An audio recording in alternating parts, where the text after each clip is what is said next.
Shusui is one of the most iconic swords from One Piece. It's classified among the 21 great grade swords, and even more importantly, it's one of only 2 permanently blackened blades in the entire series. In this video, I'll be trying my best to make the best real-life version of Shusui, carefully ensuring that every detail stays faithful to the One Piece canon, while also respecting the traditions of Japanese bladesmithing. To get started, one of the most striking details of Shusui is its Hamon, that wavy line that you see in the blade. And the thing is, you can't just put a Hamon on any piece of steel. It has to be a special alloy of steel. And the steel that I'm using here is called W2.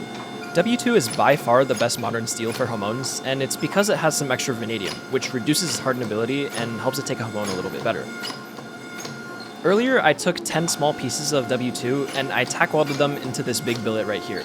And the reason that I did this rather than starting from a long bar like I did in Enma was because, first of all, I didn't really have enough steel that was long enough, but it's also just kind of really cool. All traditionally made Japanese blades start with a block of steel like this, and not from a really long bar. This step in the process is actually called the Sonobe step, and essentially what it is forging a preform. One of the super important things about Japanese blades is that their geometry is very, very precise, and a better preform that I get from this step, the better the geometry in my final blade.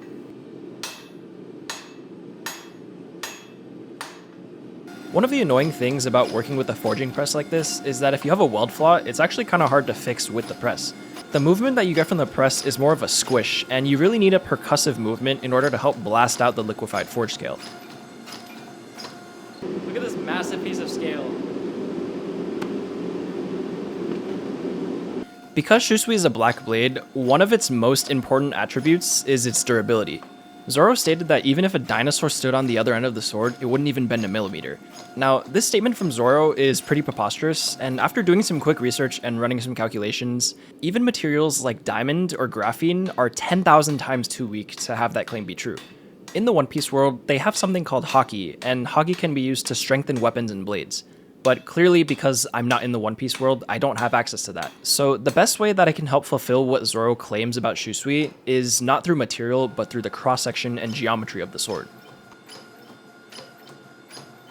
Yoshida Yoshihara, one of the greatest modern Japanese bladesmiths, said that the tip of the katana should be around 70% as wide as the blade right before the Habaki.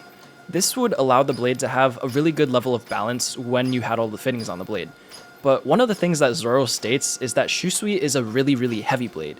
And because of that, I'm going to lean closer to 80-85% thickness rather than 70%. This will make the blade a little bit heavier, but honestly, that just makes it even more canonical.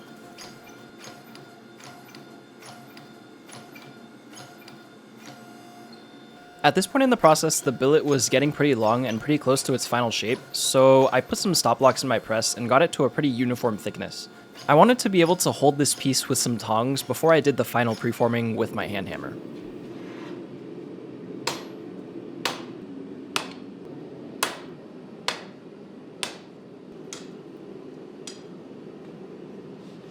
One of the things about katana that not many people may realize is that they're not super thin swords. Close to the Habaki, which is near the base of the blade, the katana is more than 1/4 of an inch thick. That means my preform can't be any thinner than 1/4 of an inch, and it's honestly better if it's a lot thicker than 1/4 of an inch. I'm aiming to have my preform around 3/8 of an inch thick across the entire thing, just so that when I go to forge my bevels and the geometry later, I'll have a lot of thickness to play with. The first step in forging any Japanese blade is to cut off the tip at around a 45-degree angle. The traditional reason for doing this was because Japanese bladesmiths usually constructed their katana with a hard steel jacket and a soft steel core. Cutting off the tip and bending the steel upward would ensure that their tip was still hardenable steel. Now, I was working with modern steel, and that didn't necessarily apply to me, so the only reason that I curved my tip upwards was because I thought it looked cool.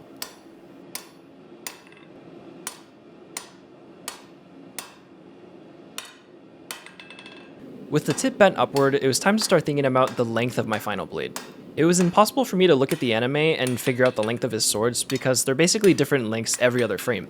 I decided to go with just a 27-inch blade because that was a fairly traditional length for katana, and I also needed to be able to heat treat it, and my kiln was 36 inches long. One of the super important aspects of katana tangs is that they taper and have the same geometry as the blade running through them. So I decided before forging the geometry on my blade that I would taper my tang. This would make it easier to hold in the tongs as well.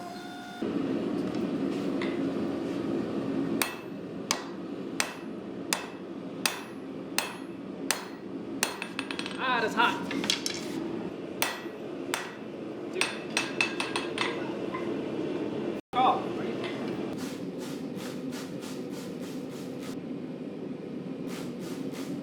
It was now finally time to start forging the geometry into the blade. The first thing I'm working on is the spine bevels of the blade. The geometry of Zoro's swords is something known as Shobuzukuri geometry, and I was actually wrong about this before, and I thought that they were Shinogi-zukuri. The thing is, somebody pointed out in my comment section that Zoro's swords don't have a Yokote line, and that means they're not Shinogi-zukuri and rather Shobuzukuri.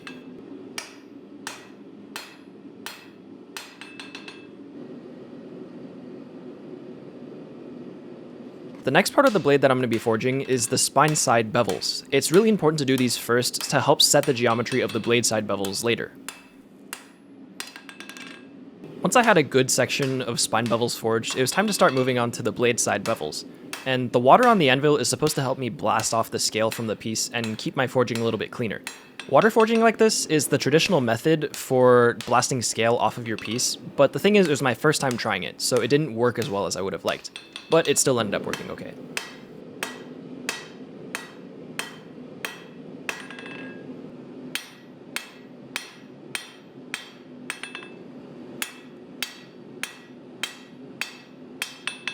Oh yeah. Because you can only really work on so much of the blade at once, I was setting the geometry at the front of the blade and then slowly moving my way back toward the tang. In some ways, this made it a lot easier to keep a consistent geometry because I could reference off of the geometry that I set earlier. How crisp that bevel is.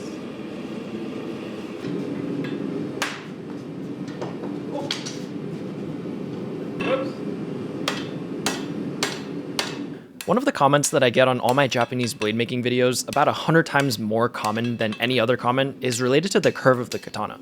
I'll put a couple of them on screen here, or you can just go back to my past videos and scroll through the comment section. I'm sure you'll find more than you can read. The general idea in these comments is that the curve in the blade comes from the quench. And this isn't technically wrong in traditionally made pieces that are made from traditionally made steel. The thing is, I'm working with modern steel, and I'm not going to be quenching in the water. I'm going to be quenching in the oil.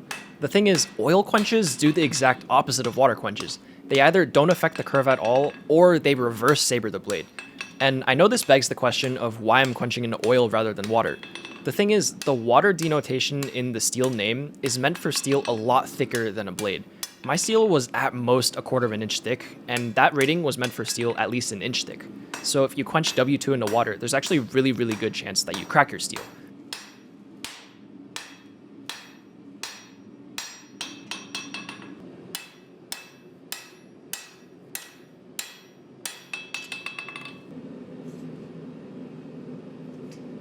For as long as I can remember, even before I started making knives, I've always wanted a katana for myself. Not to cut anything in particular, not for training, just because having a katana is objectively the coolest thing in the world. And I bet that most of you watching have felt the same way at some point. Literally everything about the katana is perfect. The aesthetics, the super cool history, and even their media representation. And speaking of having one for yourself, I want to show you guys something really cool. I had this beautiful katana custom made for me from a company called Swordis in their Shadow Dancer line. And when I say custom, I'm not talking like, oh, you can choose the color of the Rayskin, or you could choose the color of the sheath. I'm talking every single one of the fittings, the blade grind, the hamon, everything. The way I did that was essentially speccing it out on their website. And you know how when you buy a MacBook from Apple, you can choose like the RAM, the storage? It's the same thing for this, but there's probably 100 times more choices. For this katana in particular, I'll be doing a full no holds barred review at the end of the video, but just know that for now, it's giving me chills. When I was little and dreaming of having a katana, this is exactly what I was thinking of. Yeah, stay tuned for the review.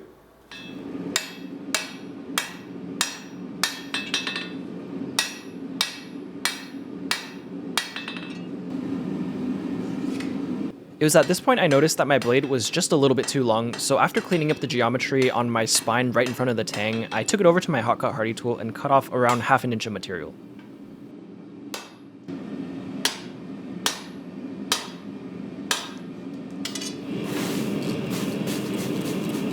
After cleaning up some minor things in the distal taper and parts of the geometry, I was getting really excited. The blade was looking really good, and it was a really perfect framework for everything I'd be doing later in the build.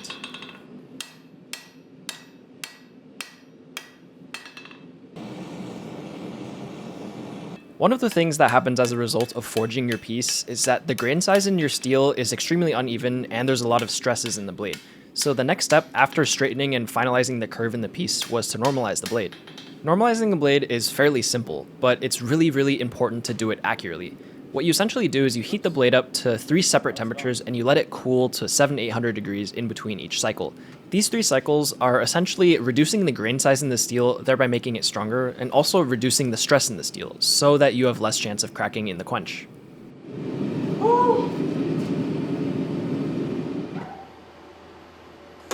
Tired. Oh gosh. One of the things that happens as a byproduct of forging your blade is that you lose a lot of steel to scale.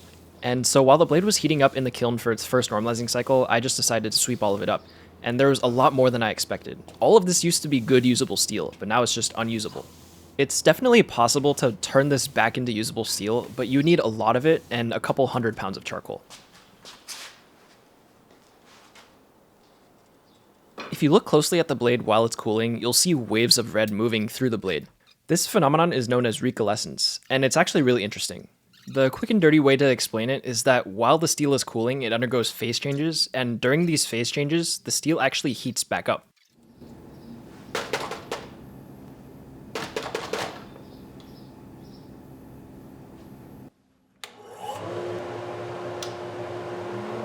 If you didn't catch what I was trying to say on the whiteboard there, the next step that I'm going to be doing to this blade is profiling it. The profile of a blade is essentially its 2D profile. It's what you see when you hold it up in the sun. I've mentioned it in my past videos, but profiling a blade is almost the same as drawing a face. When you draw a face, it's so important that you get all the details correct, or else you'll be drawing a different person. And it's essentially the same for a blade. If you have a different shaped blade than the one you're trying to make, you're not making the same blade.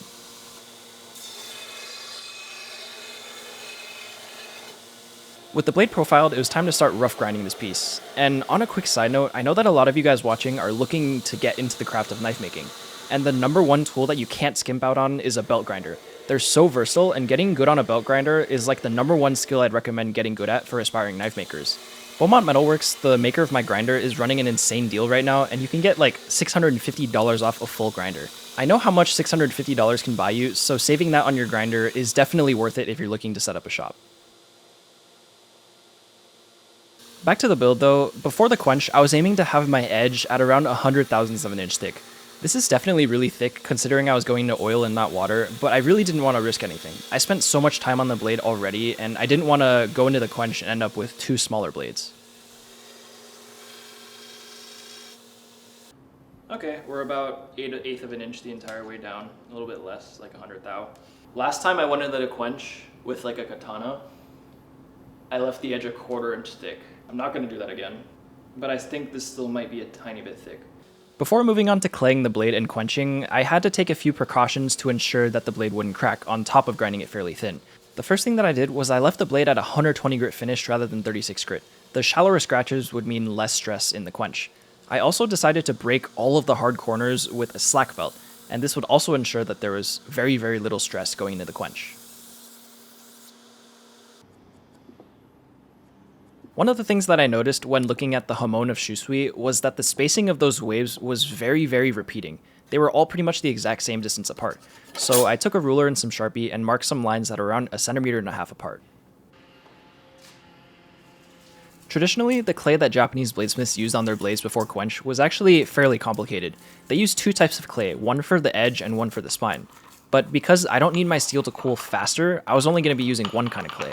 And it was going to be Satanite refractory cement with some ground up forge scale. The forge scale was supposed to make it cool even slower so that I would get better activity in my Hamon.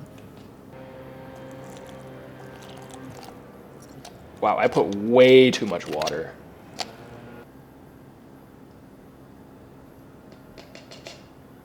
The reason that I looked so stressed here was because I knew that this Hamon basically made or broke the blade.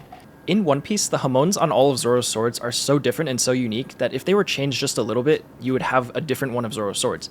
Even if the fittings looked right, it would still look really off. I also knew that no matter how good my clay pattern was, that the chance of it going into the blade exactly like I want it wasn't exactly 100%.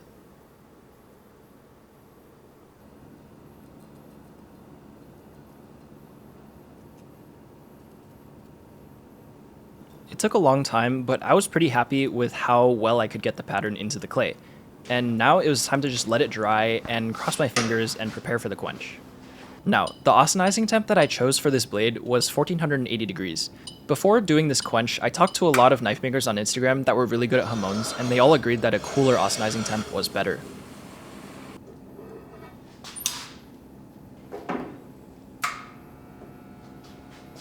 When the blade was in the kiln and heating up, I decided to take some time and preheat my oil just a little bit. It may seem a little counterintuitive, but a hotter oil actually quenches the blade faster because the viscosity is lower.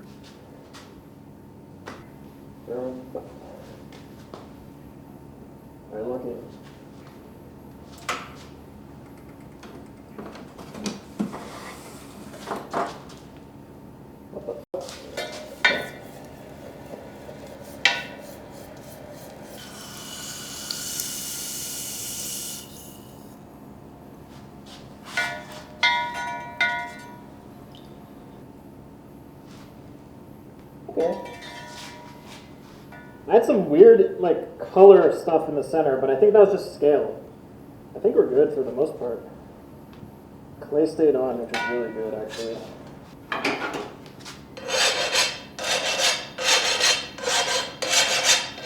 Yeah, we're good.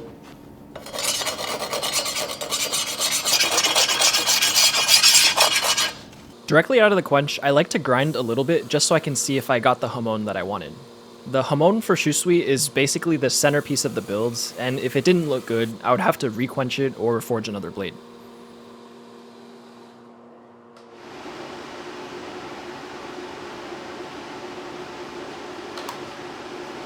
Yeah, that's really bad. We're not getting... It's like the same thing that happened with Enma.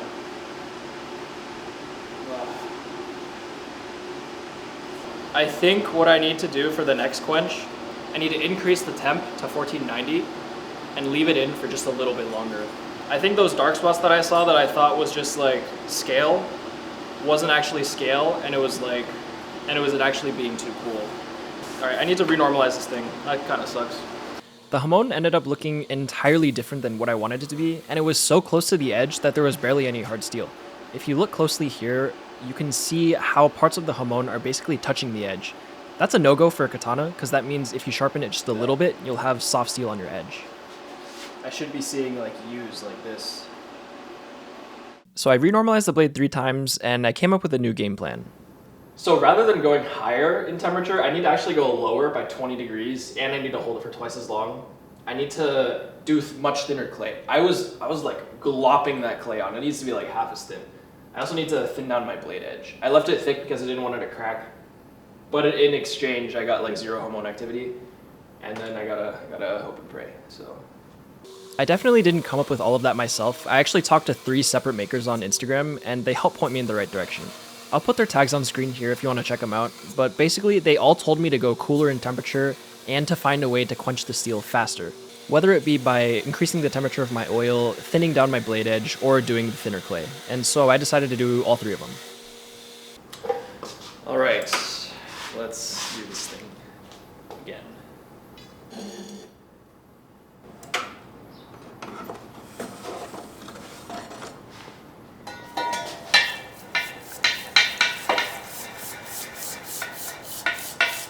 Not my flash. Oh my god.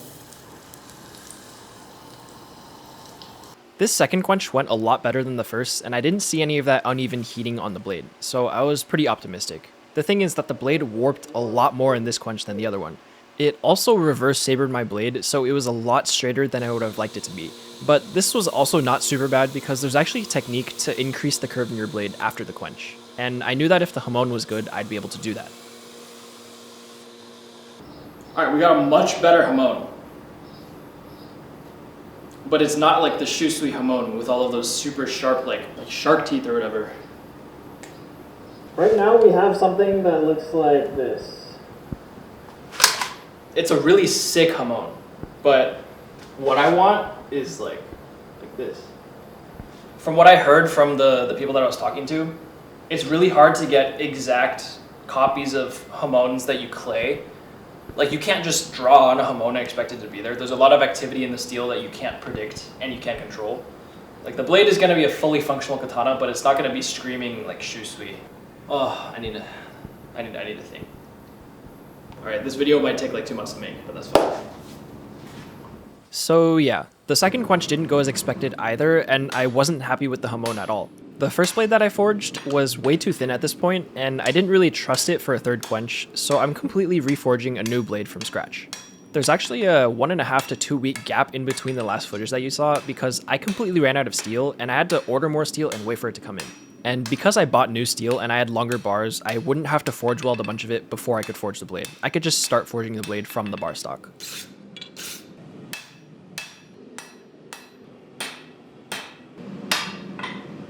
Oh, I'm cooked. Not too bad. I think I just peel it off. Yeah. I forged the second blade to have the exact same dimensions as the first one, so I'm not going to show too much of the forging. Just know that it was actually slightly better than the first one because I had the muscle memory that I gained from forging the first one. After forging, I normalized the blade 3 times and then I ground it to basically the same dimensions as the first, but I made the edge even slightly thinner than that. I also decided to make the clay bits that are extending into the sharp bits of the Hamon a lot thinner than even the second time. It was actually really difficult to get the clay so thin, and I ended up having to use a carbide scribe to help me put the clay down. The only thing is that the scribe was so thin that it took forever to put the clay down. One of the other things that I bought when I was waiting for my new steel to arrive was some new quench oil. My old quench oil was around 5 years old at this point, and I thought that maybe new quench oil would help me quench a little bit faster. Okay. Ready? Oh, okay. Lock in, lock in.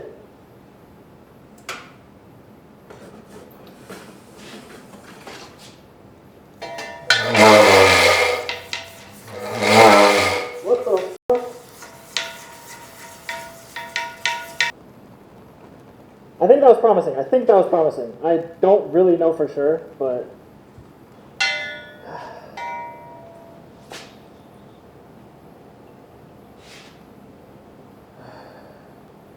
Are you serious? Do you see that? Look how straight it is. Are you serious? I don't even know if that's fixable. Do I really have to do a water quench for this? We have to water quench. This isn't going to work with oil. And the success rate for water quench is 20-30%. And I'm already 3 quenches in. That means on average I'll have to do 5 more quenches total to get a working blade. At this point, we were 3 weeks and $300 of materials into the build, and I had absolutely nothing to show for it. Luckily, the sunk cost fallacy kicked in around a week ago, and I was already dedicated to creating the best blade that I could. For this third blade and my 4th quench attempt, I decided that I was going to have to do a couple things different. The first of which is that I was finally going to be forging my blade straight and quenching the curve into it later. Something important to note here is that the tang still has to have a slight amount of curve. The reason that is because you're not claying your tang, and that means it's not going to curve later, and so if you have a straight tang and a curved blade, it's just going to look pretty strange.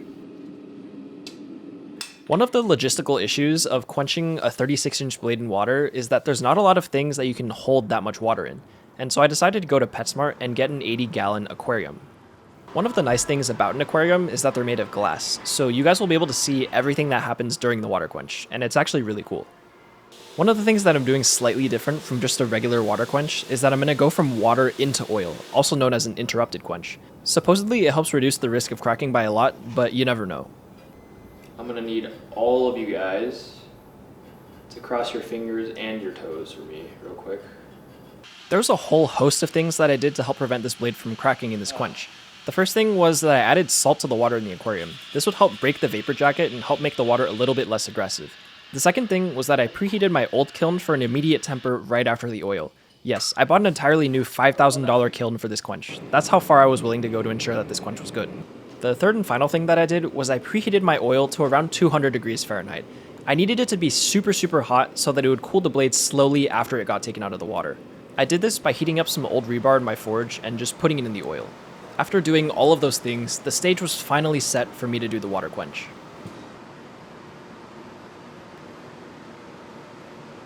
I'm stressing. Alright. Lock it.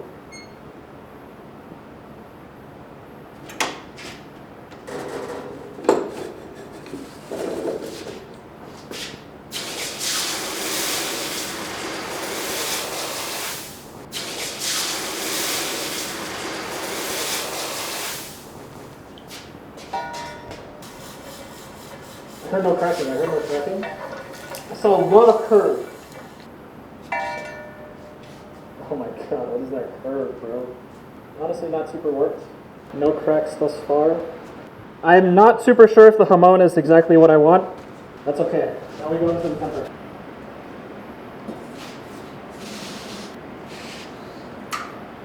At this point, if it hasn't Cracked yet? I feel pretty good about it.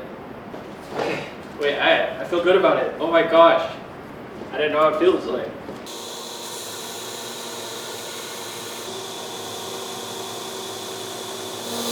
Yes!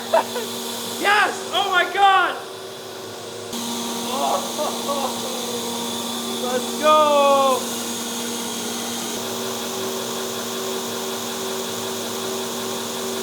I'm gonna do 425 for 2 hours twice. A little bit higher than normal, but this is a sword, so it has to be a little tougher. It's a good time to go back down memory lane. This is the first katana that we quenched twice, and it's like, the curve is gone. I over-tempered it somehow. It's a piece of garbage. Second one, quenched once. It's even straighter because it like reverse sabered in the oil. It actually has a pretty decent Hamon near the end, but it's still garbage. And then the beautiful one. Nice, beautiful curve. Perfect temper colors. Perfect Hamon. After 4 grueling attempts, I finally had a blade that I was happy with. The Hamon was so spot on. Like if you looked at it, you would immediately think, oh, that's the Hamon that you see on Shusui usually. The curve or the sori on the blade was also pretty much perfect. It was slightly overcurved in some areas, but when you grind the blade thinner, you actually reduce the curve. One of the side effects of quenching a blade into water is that you generally get a lot more warping, and you could see there that the blade was sort of twisting in a bit of an S shape. And what I'm using to fix it is something called a carbide hammer.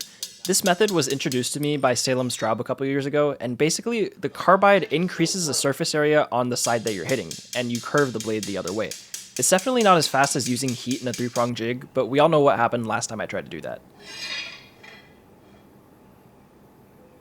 One of the things that I did on my last katana that I thought helped a lot with the final grinding process was I took thickness measurements across the entire blade. Here I did them every 2 inches, and I did both the blade width and the blade thickness.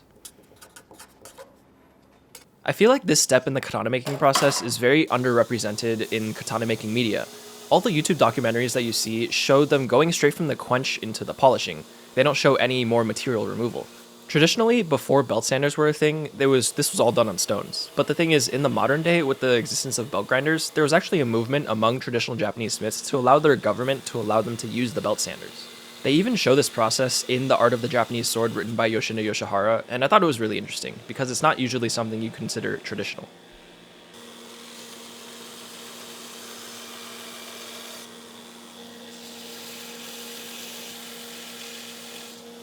This is what our cross-section looked like coming out of the quench. And the thing is, final ground katana are not like this. They're not flat ground.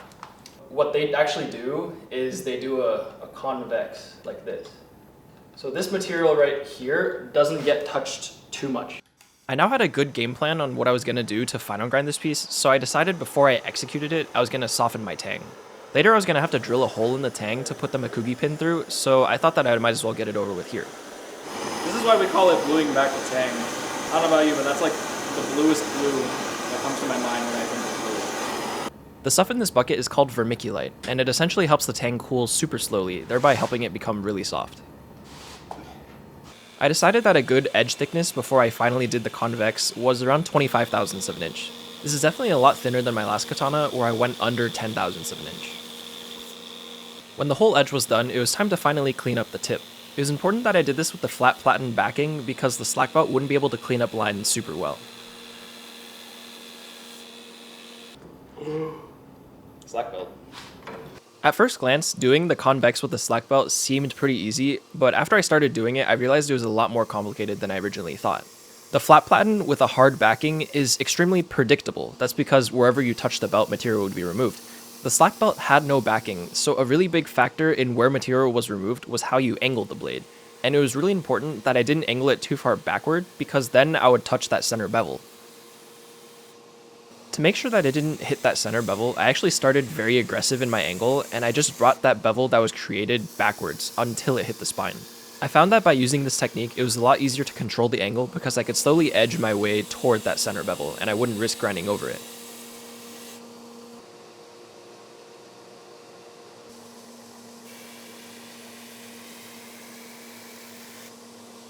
One of the cool things about grinding into Hamon is that the higher grit you go, the easier it is to see. A lot of times at lower grits, you have to have the perfect angle and the perfect lighting to be able to see any of the Hamon, but as you go up above 120 grit closer to 400 grit, it's easy to see in pretty much any angle.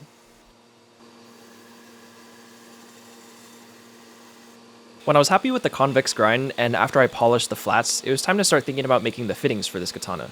One of the cool things about katana fittings is that they basically all fit glove tight to the tang.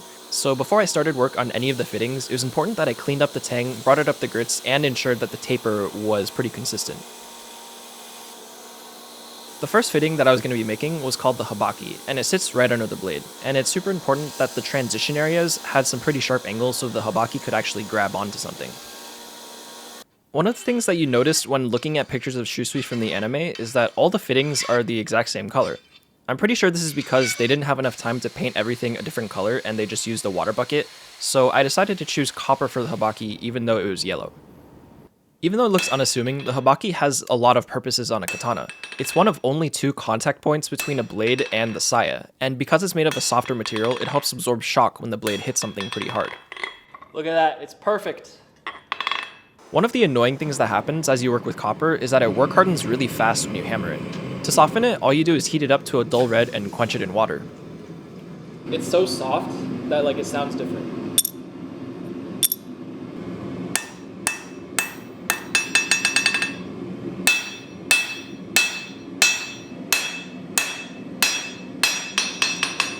Look how it sounds now that it's work hardened. So much higher pitch. Throughout the last couple years, I've actually made around 6 or 7 Habaki. The good thing about making that many is that I now had a system that worked for me. The first Habaki I made was really scuffed and it took me a full day. Around 5 Habakis in, it only took me around 2 to 3 hours to make a Habaki. For this one, I was fully expecting it to take less than 3 hours, but you never know, something can always go wrong.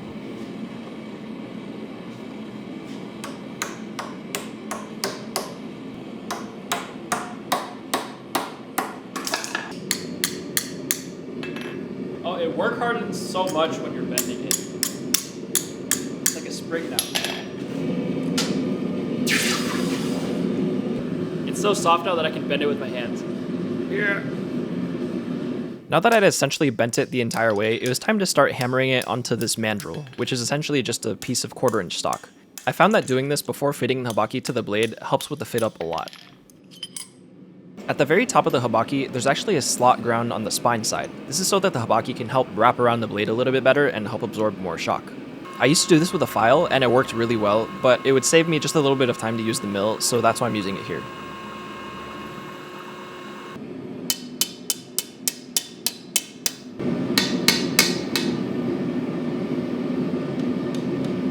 It's not a good sign that it's getting stuck. It should be able to just slide off. I think that means my tang is not tapering.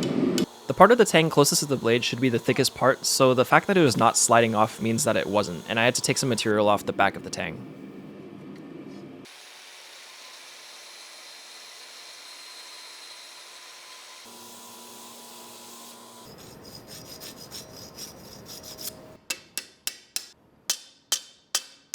That's the best fit I've ever gotten on Habaki. Obviously it's not airtight, but that's pretty close to being airtight. The most difficult part of the Habaki is soldering this little wedge of copper into it. As it stood right now, the Habaki that I had was only contacting the blade along the spine, but I also needed it to contact along the bottom of the edge, and that's what this little wedge is for. It was supposed to be supporting on the edge side. Fitting this wedge is one of the most tedious parts of making Habaki, and part of it is because you can't hold it with your hands. It becomes way too hot too fast, and you wouldn't get anywhere with your hands. It's so close. My Habaki is actually really fat, so my wedge doesn't fit the entire, the distance, but it's perfectly fit. With the wedge now fit to the Habaki, it was time to solder everything together. Over the years, I've discovered that the easiest way is to put 6 of solder into the Habaki, pour flux on it, and just heat the entire thing up. Ideally, the melted solder would fill all of the negative space and hold everything together. Okay. Nice and nice and wet.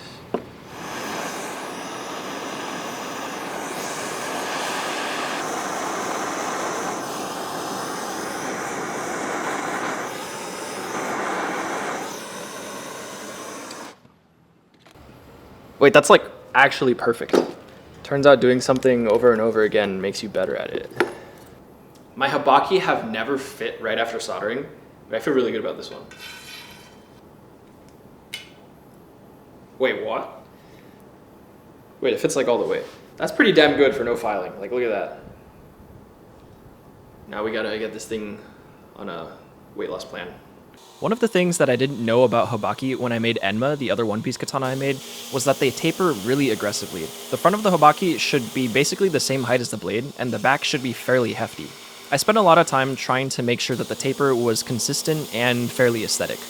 The only bad thing was that this process took longer than I would have liked because the copper heat up so fast. I would have to dip the copper in water basically every single time I touch it to the grinder. I decided that bringing the Habaki up to 400 grit now was a good idea.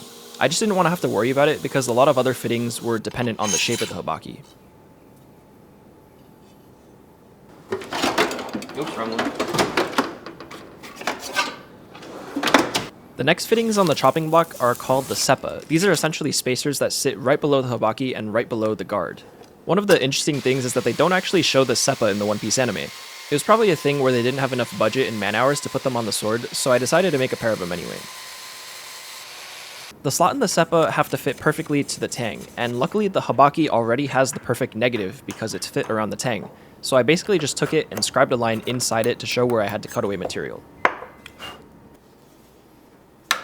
I was going to use a jewelry saw to help cut out the outline, but in order to get the saw through the piece in the first place, you have to drill a hole, so I just threw it on my mill and drilled out a small hole.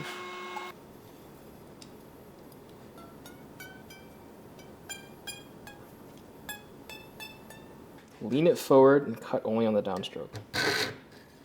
Being able to pluck the saw like a string on a musical instrument and leaning it forward and cutting on the downstroke were some of the things that I saw in the comment section under my Tanto video, and I tried my best to implement them here.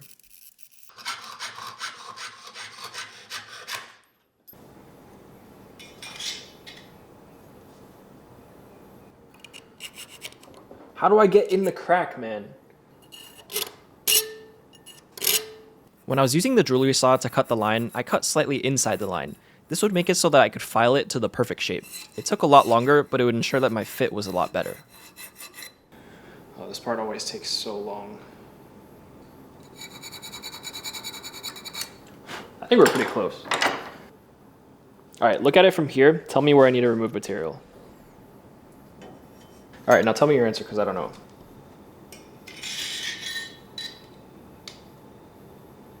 This is going a lot faster than Enma.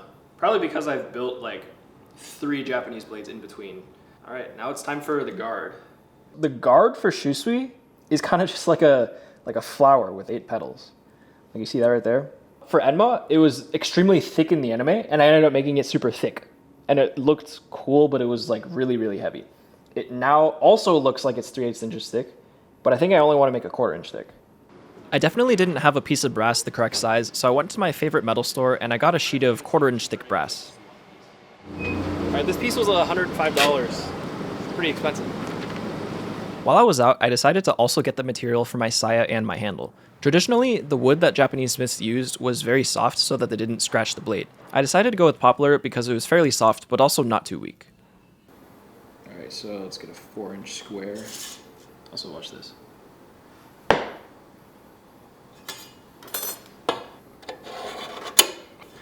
The helly? Alright. One of the things that was hard for me to wrap my head around was that brass is actually denser than steel. If I left it 3/8 of an inch thick, just like how it is in the anime, it would skew the entire balance of the blade. One of the nice things about working on the Seppa before the guard is that now I had an even better stencil to mark the shape of my tang.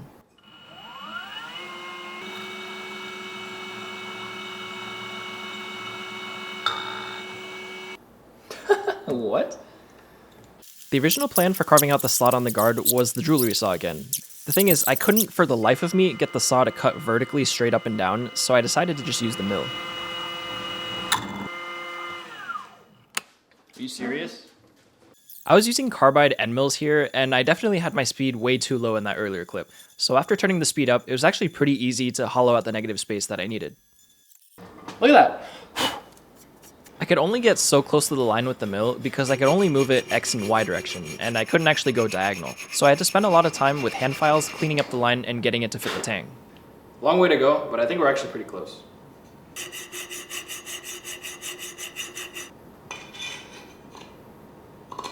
Come on, man.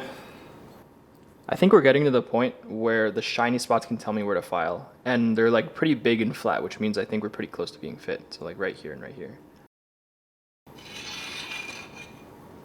It's super tight, which is good because throughout the rest of the process, it's gonna loosen up from me putting it on and taking it off. Very, very heavy, but that's what Shusui should be. The guard was now finally fit, so I could spend some time working on the second Seppa. It was super important to do this after the guard because the tang tapers. That much quicker. And look at that. Everyone keeps yelling at me to put this lower, so I think I'm actually gonna listen and put it lower. The next thing on the chopping block was the handle, or the Tsuka. I was going to be chiseling these out of a piece of wood, so I spent some time cutting some 12-inch pieces that were exactly the same size. It was super important that the channels that I carved into these two pieces of wood were the exact same dimensions as the tang, so I spent some time drawing out some good lines. I want you, and I want you. One of the best ways that I found to get a clean channel is to actually score the lines with a fairly sharp knife. I think traditionally they used a kiradashi, but all I had was this folding knife, so I used it. Alright, would this be easier with a router? Yes. But would it be more boring? Yes. I had basically been using loud machinery on every single step and every single part of the process before the handle, so it was a really nice change of pace to be able to use some hand chisels and just chisel away some wood. Poplar is a fairly soft wood, but I still had to sharpen my chisels every now and then. I decided to use the disc sander to set the burr, and then I used the buffer to remove the burr. It worked pretty well.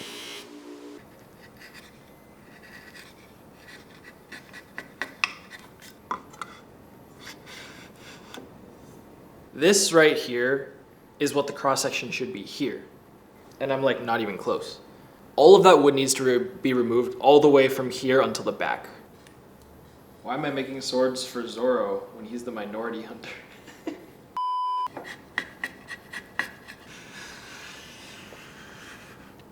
Okay, I think I'm pretty close, but the only way to like really know for sure is if I put the blade in and it like goes all the way in.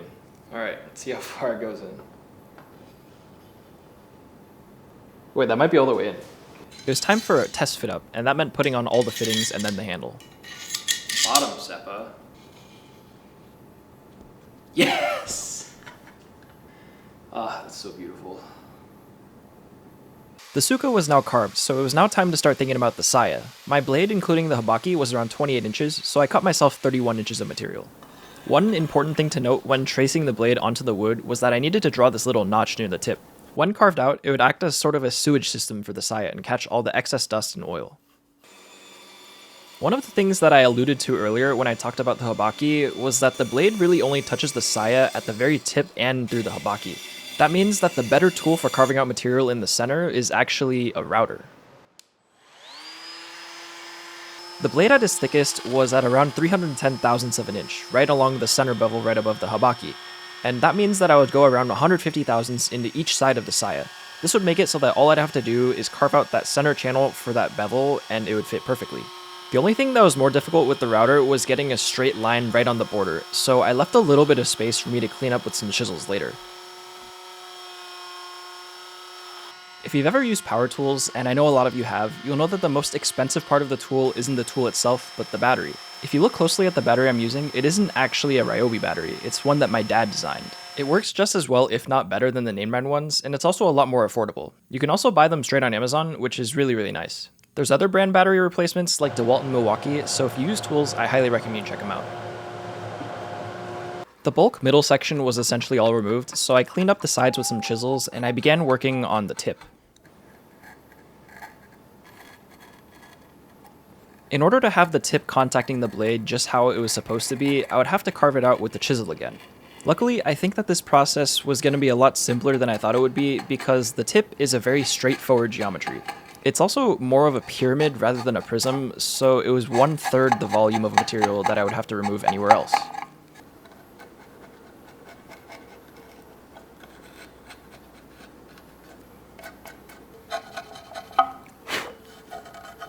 I think that's pretty good. At this point, the saya were looking really nice, but I still haven't done the most difficult part of the process just yet. The habaki has to basically be glove tight to the front of the saya, and that means I was going to have to carve the perfect negative of the habaki, and this has historically been one of the most difficult parts for me for making a saya.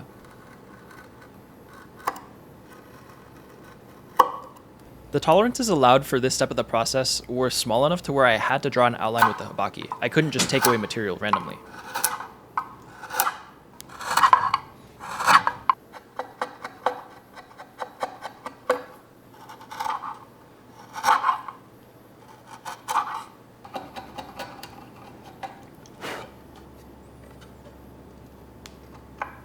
With the habaki area now carved, it was time to carve out a tiny channel along the entire length so I could get the sword to fit into the saya perfectly. Okay, we're getting stuck around here. Okay, I know what to do.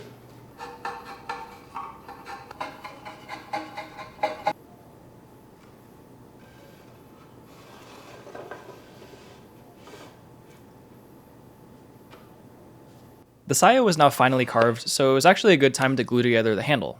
Right before it though, I made sure to mark exactly where the channel was so that when I shaped it later I wouldn't grind into the channel.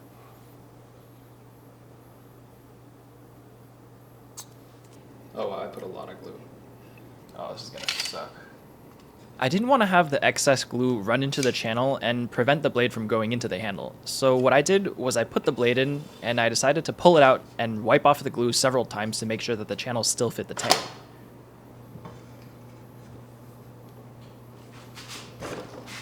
Perfect.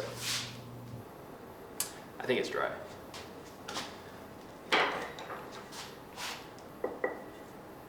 Alright, I think we're at the point where every main structural piece is ready, so we can just put it all together. Guard and handle. Ah, yes. Look at that. The curve of the blade is so much nicer that when you look at this, you instantly think katana, which is really awesome. Everything lines up too. That's incredible. I didn't plan that. With everything blocked out, it was now time to start working on shaping things, and I was going to start with the handle. At this point, I was getting pretty excited because this is where everything starts taking shape and finally looking like the final product. Ever since that 4th quench, I also hadn't been running into too many hiccups, which was really nice.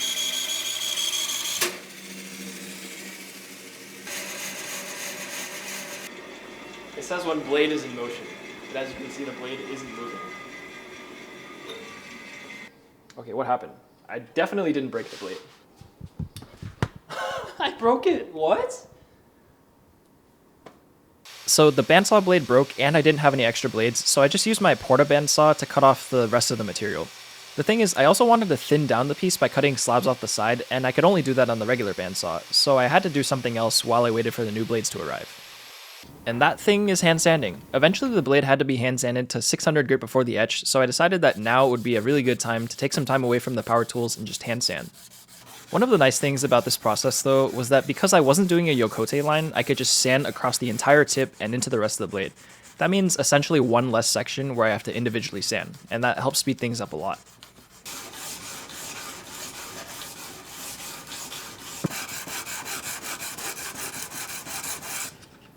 What's good about this spine area is that it's mostly all soft steel, and the soft steel has a lot lower wear resistance than the hard steel. One of the annoying things about working with a blade this long is that I can only really hand sand half of it at once, so I had to flip it around once I was done with the first half and then work on the back half. Traditionally, Japanese smiths use water stones to reveal the hamon. They never used any etching solutions, they just polished the hamon into the blade, and that's because the hard steel and the soft steel react differently to the polishing.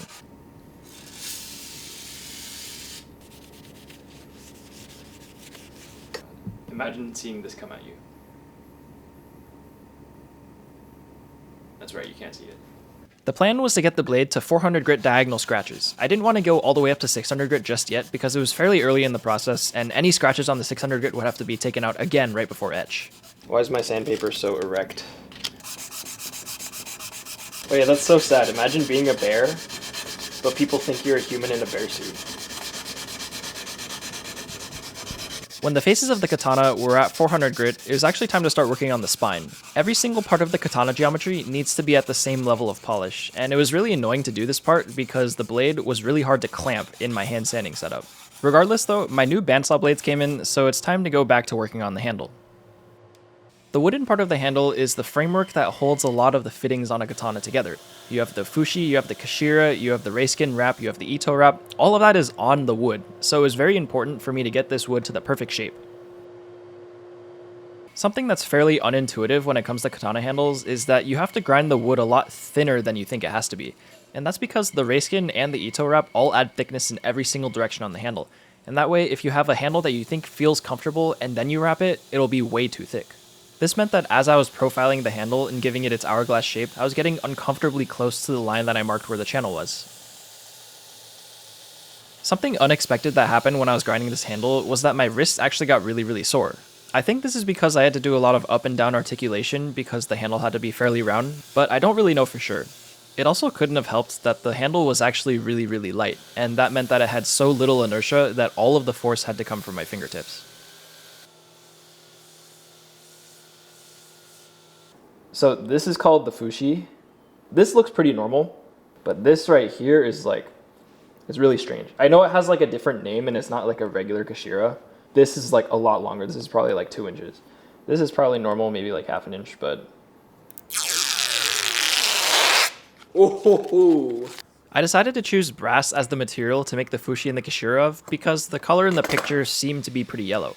The last time I made a set of these, I made them out of steel, and that meant I could just weld them together. But since these are going to be made of brass, I wasn't going to be able to weld them, and I would actually have to solder them.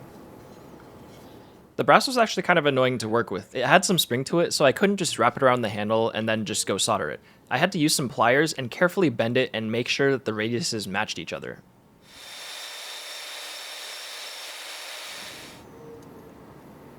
It took a while, but I finally got the brass on the seam to pretty much match up perfectly. This was really important for the strength of the solder seam.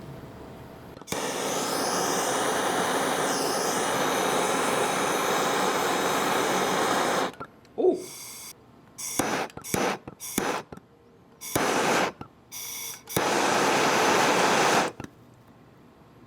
Do you think that worked?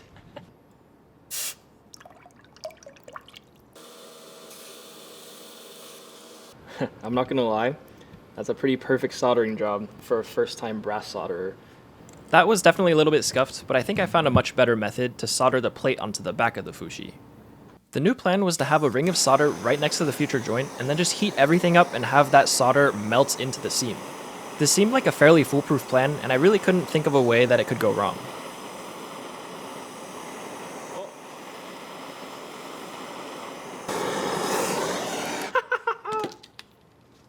I'm honestly surprised at how well that worked, and the extra solder helped create an even thicker joint, making it much stronger.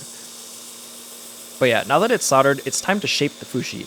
The first order of business was to grind down all of the extra bottom plate material. I purposefully left it really big so that if the solder pushed the top piece, it wouldn't fall off the plate. After that was gone, it was time to clean up the sides of the Fuchi so that it looked nice and pristine. Alright, fully shaped Fuchi, and just slides on the top of the handle. One of the annoying things about making a Fuchi is that it's essentially another Seppa. The tang has to slide right into it, so I traced it with the other Seppa, and then I drilled the hole and got ready to jewelry saw it out. At this point in the project, I was pretty accustomed to the jewelry saw, so cutting this out wasn't too bad at all. Because I was more comfortable, I could get closer to the line, which means that the filing wasn't too bad at all. It actually went by pretty quick. It's been filed in the same way that I did the Seppa, and it fits. A little snug, but it fits. And then the handle fits inside. That's literally perfect. I don't think I could hope for any better. Because the Fuchi was only half an inch wide, it was definitely the easier of the two pieces. The Kashira was 4 times wider, which means that bending it was going to be a lot tougher. This metal isn't weak, I'm just really strong.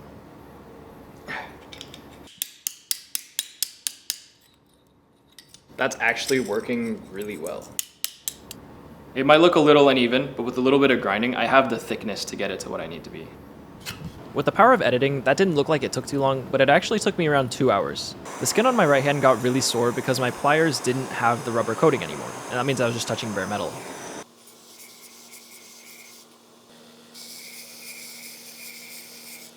The ring of solder method works so well for the Fuchi that I couldn't help but try it again for the Kashira. Lo and behold, it worked perfectly again, which means that I'll be doing it for every single one of these that I do in the future.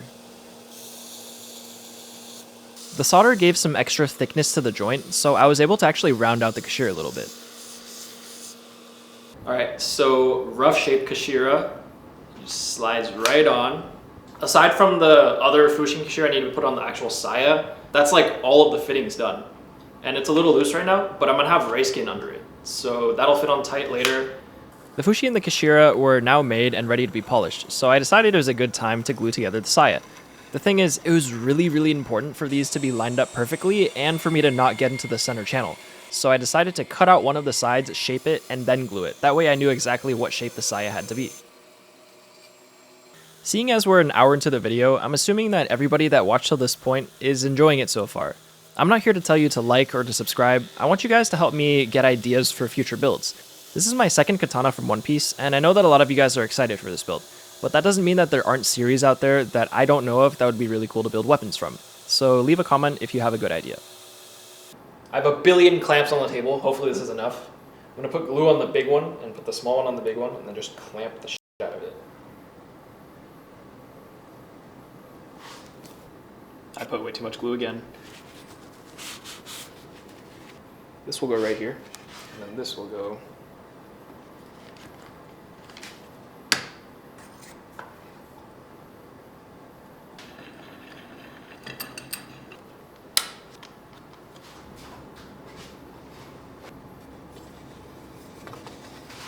not the right way to put it in.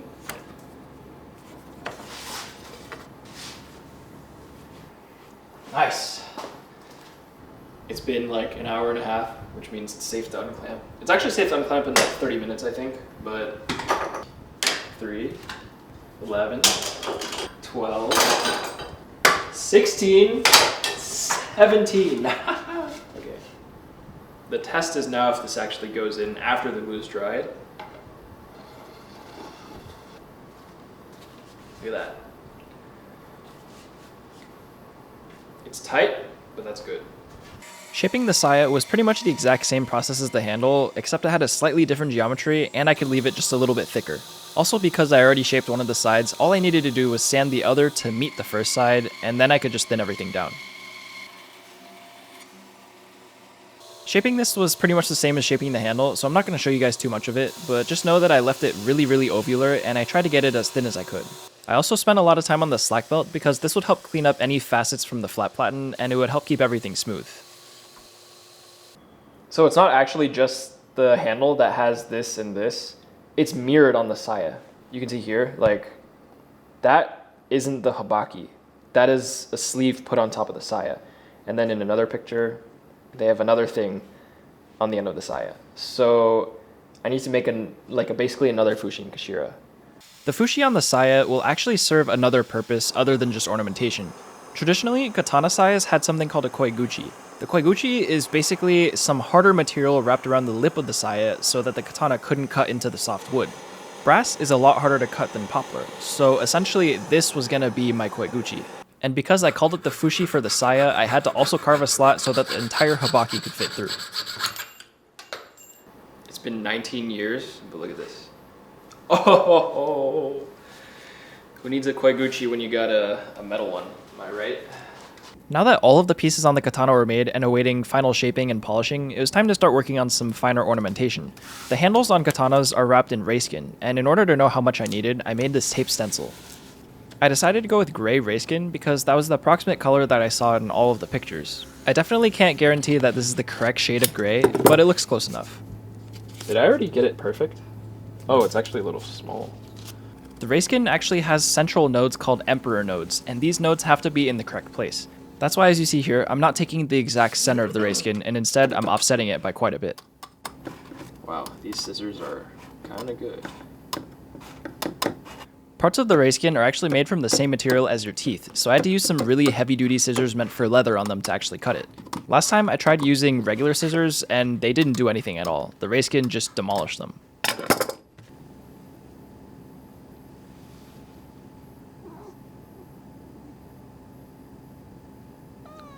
It was now time to put the Rayskin on the actual handle, and the best way that I found is actually just using wood glue. I don't know if this is traditional, and I forgot where I actually learned this from, but I know that it works really well. Here you can actually see the Emperor nodes on the Rayskin. They're much bigger and much more beautiful than anything else on the Rayskin hide.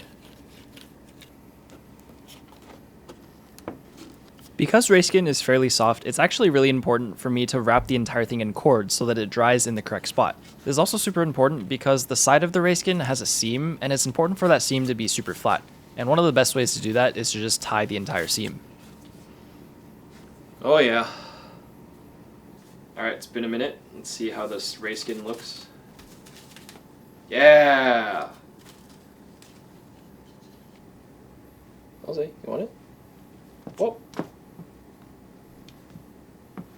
Okay, she got it. The Rayskin was on the handle, so I thought it was a good time to finally shape some of these fittings. After doing some research and analyzing a lot of katana, I realized that the Seppa were supposed to line up with what they were next to. This Seppa was going to be right on top of the handle, so it would only make sense for me to shape it according to the size of the Fuchi on the handle. I did the same for the other one and shaped it to the size of the saya, but I'm not going to show it because it's literally the exact same thing that you're seeing here. After shaping both though, it was finally time to shape the guard. Alright, so I need to somehow scribe a circle into this guard, and I was like, oh, I need a compass or a protractor or whatever it's called. And I see this ring of like ABS, whatever it's called, and it's actually perfect. Like, probably to the atom. Okay, not really, but like, it's genuinely kind of crazy how good of a fit this is. Because Zoro's guard is basically an 8-petal flower, I decided that a good starting point was going to be a circle. I knew that this wasn't going to be the most accurate with that scribe line, so I ended up having to use calipers later to check the diameter across multiple points to ensure that I was actually getting a circle. Now, Shusui's guard had a fairly complicated shape, so it was actually kind of hard to scribe lines for. I ended up just scribing a lot of lines and bisecting those to ensure that I had evenly spaced lines. In my opinion, other than the saya on Shusui, the guard is one of its most identifiable parts. I feel like a lot of people when they watch One Piece don't really look at like the fittings or the Hamon too much, and even still, I feel like most people can identify Shusui by its guard. Alright, so in the actual anime, the holes in the guard serve no purpose at all. Like, they're meant to hold like ornamental knives and stuff, but these are here just for looks. They usually look different, but sometimes they can look the same. And I think I'm going to do this one because I think it'll look the best and it'll be symmetrical. Carving out these slots was going to be really difficult with files, so I decided to just use my mill again. There's a part of me that didn't even want to put these in the guard because I knew how difficult it would be, but I decided to do it anyway because I wanted to keep it as faithful as I could to the anime.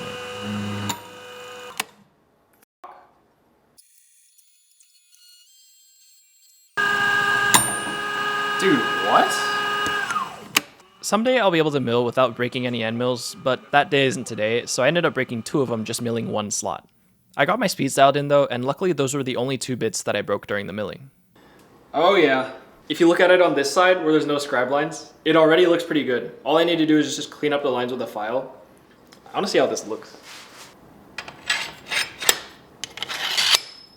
Oh yeah.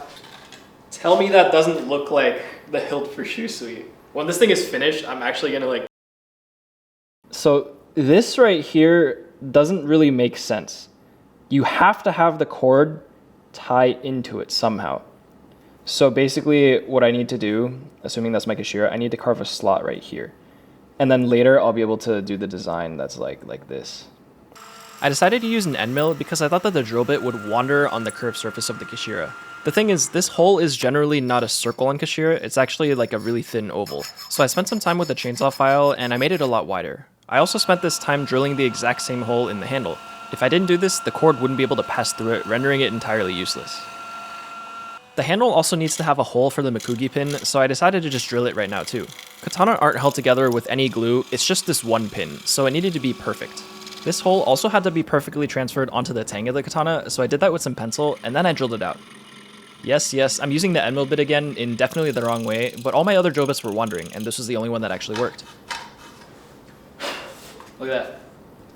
Perfect hole. Now it was time to make the Mekugi Pin. Traditionally, these were made from a very hard species of bamboo. I didn't have access to it, so I decided to instead make it from a piece of micarta. Micarta is super strong, so it would fit the purpose quite well. Alright, let's see if that fits. Oh wait, no, that is way too big. Okay.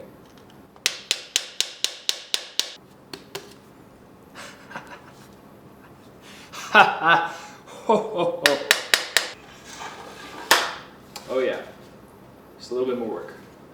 Every single fitting on the katana was now made and shaped, so now it was finally time to move on to polishing things.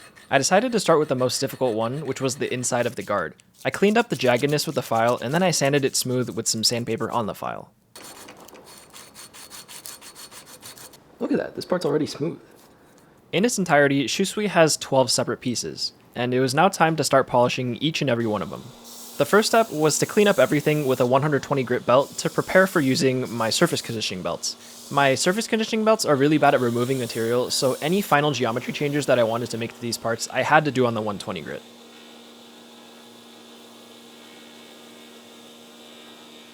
I have essentially been talking non-stop for the last hour and 10 minutes, but the funny thing is that I could actually say a lot more. For every single video that we make, we film terabytes of footage, and we have so many hours of footage that we just cut from the video because it wouldn't be that interesting. It's also a little bit harder to follow if I really do talk about everything. And this is actually where I pose a question to you guys. Would you guys be interested in separate cuts of every video that are like twice as long, with no voiceover and just a lot more uncut footage? Let me know in the comments, because we can definitely make them for every single video that we post. Back to the build though, I needed to make sure that the corners of the guard were rounded out. This was supposed to be a functional piece, so if the guard ever cut into the user's hand, then it wouldn't really be that functional.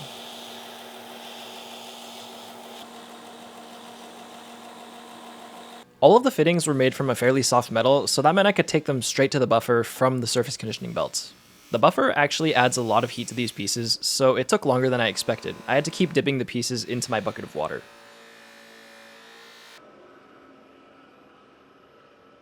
If you look closely at the Fuchi and the Kashira on Shusui, you'll realize that there's some lines on them. I'm not exactly sure how these are supposed to be canonically made, but the best way I could think of was to mark some lines with tape and then darken them with brass black. I was considering using a Dremel tool to do some stippling, but I didn't know if I could actually get the lines straight with that, so I decided that this was the best idea. Alright, let's see if this actually touches the brass. It actually took a while for the brass black to do anything, and I think this is because the brass was so highly polished. I think next time I do something like this, I'll leave a more matte finish on the thing I'm trying to darken. That looks pretty good to me. Alright, let's see how crisp the lines are. Ready?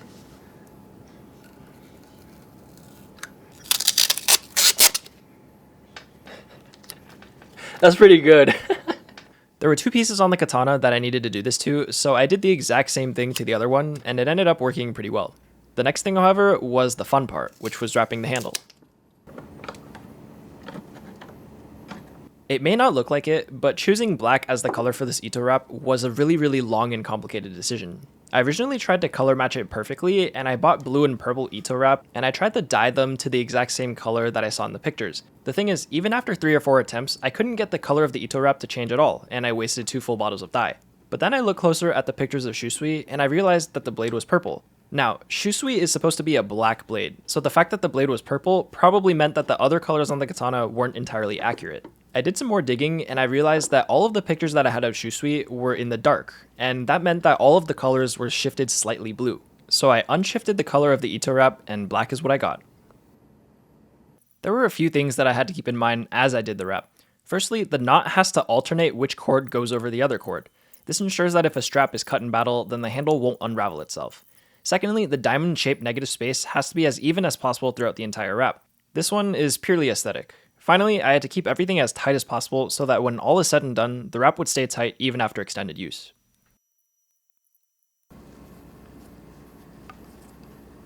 One of the things that you'll realize after looking at a lot of katana on the internet is that nobody really knows the correct way of doing the end knot. In fact, the only video that I could find on YouTube of how to do this knot correctly is a video that's 16 years old. That's like only 6 years younger than I am. In spite of its graininess though, it was actually fairly easy to follow. One of the things that I found interesting was that there's actually two separate knots in the end knot. The first knot is called the Ura knot, and then the other one is called the Omote knot. I don't really know what the direct translations of those are, but I know that they're on opposite sides of the katana handle. Look at that triangle. This is actually the entire knot on the first side, but the next side is the difficult one. The start of the knot on the other side actually starts with some rice glue, but I didn't really trust rice glue to last for a long time, so I decided to just use super glue instead.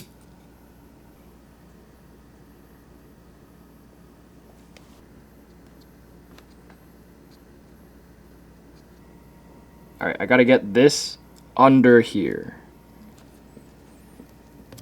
Yes.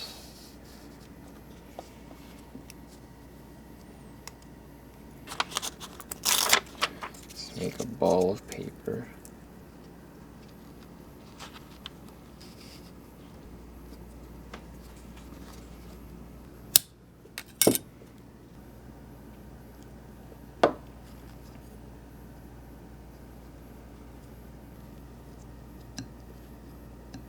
Alright.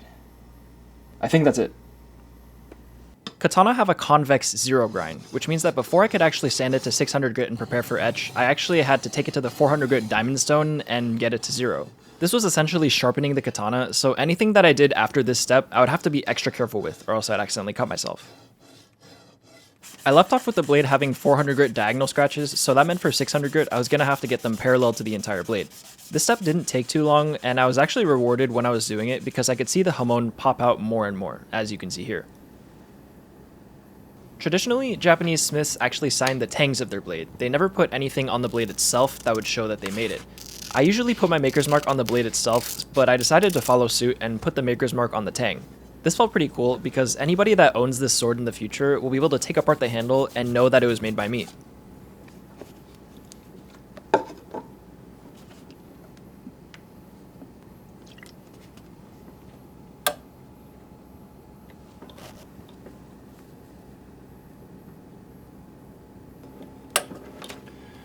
Alright, hopefully that's enough.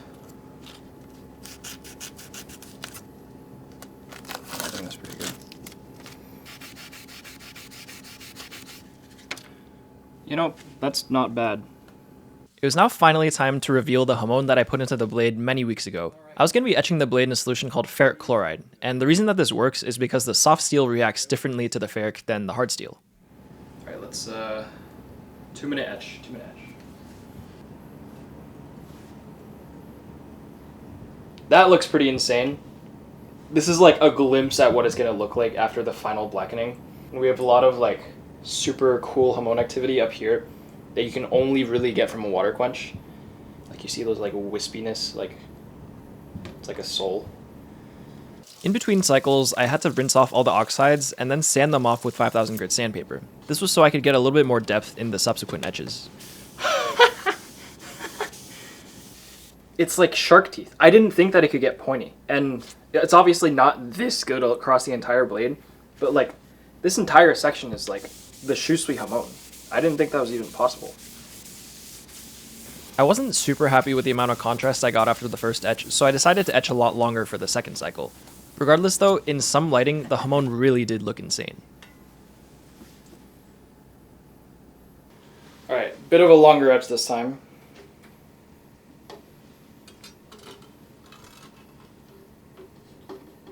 I think we might even go like 5 minutes.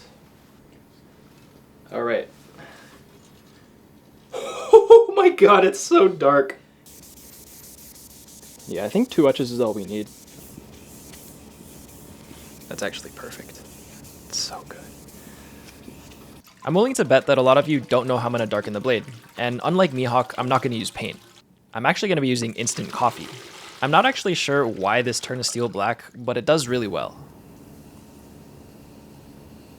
I think I'm just going to use the whole thing.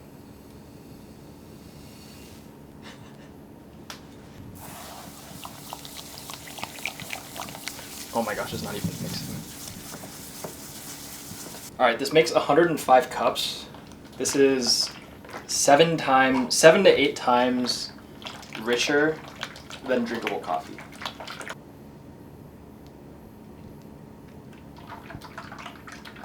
pretty rich.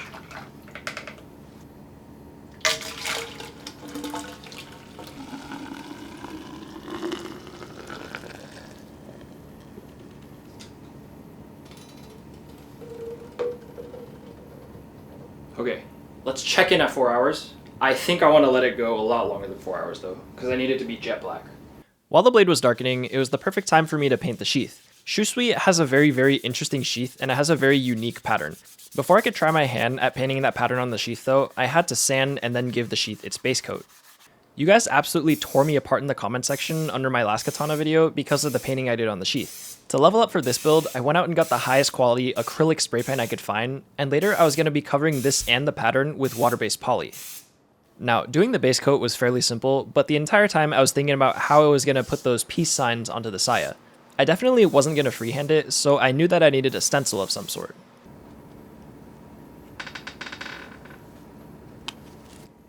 Ha! Let's go! It's ugly, but I can still file it clean. So, the anime is very inconsistent for how many of these there are on the saya. Like, look at this picture. Like, first of all, the scale of this doesn't really make sense, and you have like a billion of them. And then you come over to like here and you have even more.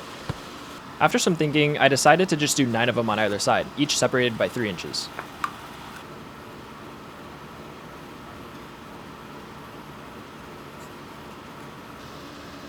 Oh no. It's too thin, bro. It's so faint. Oh my god. That's actually terrible. I might have to just spray paint it. Oh god. Okay, let me see if I can like wipe this off. Yeah, there was absolutely zero way that I was going to let that be the final design on the sheath, so as I was wiping it off, I was thinking of a better way to do this.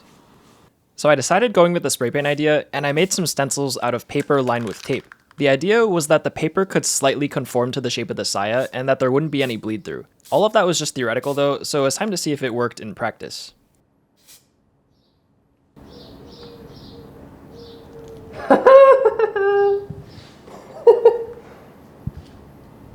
Perfect. All right, we just gotta let that chill for a second. I'm gonna be real with y'all, I had no idea that that would work as well as it did. I thought it was just some bogus idea that I was gonna eventually have to paint over again so that I could try something else. Regardless though, I'm super happy that it worked, and it honestly ended up getting better and better as I went on, because I got more comfortable with the spray paint. How do you open this?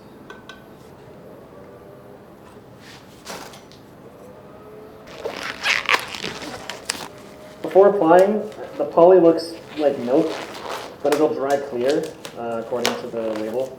Putting this stuff on the saya was fairly straightforward, so I'm not going to bore you guys too much with it. I know you guys are excited to see how dark I could get the blade, and I think it's time to pull it out of the coffee. Okay, it's the morning because I decided to leave it in the coffee overnight. Let's see what it looks like. Wow, that looks so dark I can't see anything. That is exactly what I want. It's dark, you can still see the Hamon. Once I put the wax on, it's going to be even better. Oh my god, it looks so good on this side. You know how Zoro holds his sword sometimes like this? That is exactly what you see if you have Shusui in your face, if you're in the One Piece world. The sword was a little bit too big for me to comfortably heat it up with the heat gun and do carnauba wax, so I decided to use this crystalline wax polish instead. Immediately like a shade of black darker. Look at that.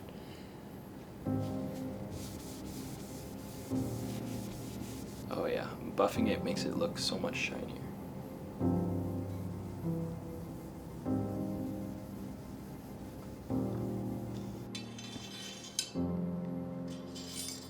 I haven't seen this put together with all the pieces finished yet.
scary. Ooh, yeah.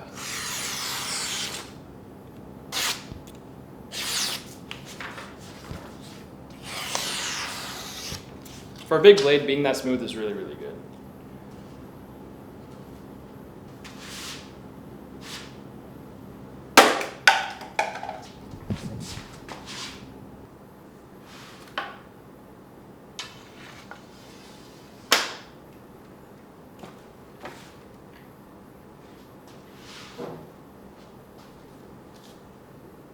So for this katana review, I'm going to be looking at this entire blade through the lens of a knife maker and not as like a knife buyer. So there's going to be some overlap, but you know what I mean. The first thing I usually look for is how tight and well put together everything is. Katana have so many separate parts. You got the habaki, the spacers, the guard, like the handle itself. It's held together with one bamboo pin, and there's still zero wobble, which means their tolerances are really, really good. Another pretty important thing for a katana is the quality of its wrap. I got a leather wrap with some paper wedges underneath. This is the best wrap I've ever seen in a katana. There's a lot of trashy katana wraps that you can see on the internet. Like if you search up Zoro's swords and you want to find a real one, the katana wraps are usually really, really bad. They do the correct alternating of the over-under, and it just feels good in the hand. Like katana are supposed to have like a slight hourglass shape in the handle, and they have like the perfect hourglass shape. The Fuchi and the Kashira are exactly what I ordered. The detail is really, really nice. And this end knot right here at the end of the handle, it's done perfectly. There's nothing to complain about in the handle at all. And I actually am going to be using this as a reference for any future katana I make. That's how good it is. The top of the handle is also pretty much perfect. The Seppa has really, really nice file work on it. The Habaki and the guard also have the same amount of detail that you can see in the pictures when you pick them on the website. And that was honestly kind of surprising when I got it. Moving on, the blade itself, I ordered a 1095 high carbon blade with a differential heat treat with a really nice Hamon line. And I picked the Hamon with the most chaos in the pattern, and it's exactly what I ordered. The blade also has like the perfect width distal taper going from the Habaki to the tip. It's really nice and light. All of the grind lines are literally perfect. Like if you look at the tip, you got that yokote line that's perfectly polished. The blade itself is pretty sharp, like look at this. Katana grinds are supposed to be a convex zero grind, and there's zero secondary bevel on this, so the fact that it's sharp means they did it very perfectly. Like, the only gripe I have with the blade is that it has a dull spot near the tip, but if you're gonna be puncturing through something, you don't need a razor sharp edge to do that. So like, after looking at this thing for a couple weeks, like there's really nothing I can complain about. Obviously there's like small nitpicks I can make like with the tip, but there's really nothing wrong with this, and it exceeded all my expectations. I highly recommend you check them out at the link in my description. Swordis, their Shadow Dancer line, is really insane. Like it's got the Jesse Who seal of approval. I don't really know how else to say it. Yeah, it's a really nice piece.